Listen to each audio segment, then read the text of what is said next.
Hi, good day ma'am, good day everyone. My name is Jenny Arbantigue and I am 21 years old from Pingangasan, Marinduque.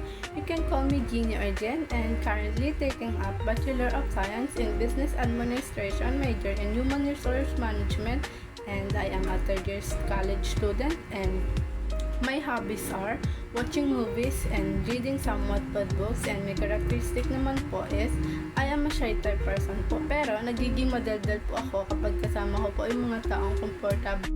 Motivation to take this course po is my parents, of course, because they are the reason why I'm here in university, which is Marinduque State University.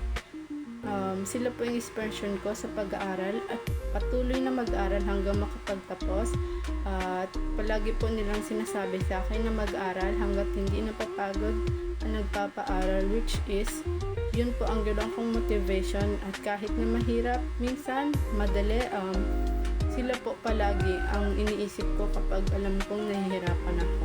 At malaking pasasalamat ko po kasi nandyan sila ni mama para suportahan kami magkapatid makapasok sa school araw-araw. Sana balang araw kapag nakapagtapos, sana pala rin makahanap na magandang trabaho para makabawi sa kanila sa lahat ng pagod na in-invest nila. Makapag-aral lang kami at makapagtapos, malaking pasasalamat ko, at sana makabawi ako sa kanila balang araw.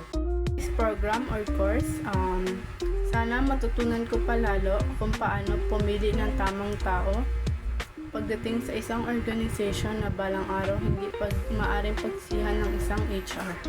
Future Human Resource Management, di tayo nag-take ng course na ito para hindi natin kayanin. Tinig natin ito kasi alam natin kayang-kaya natin. Hindi tayo pwedeng hindi maging HR kasi walang magsusungit doon.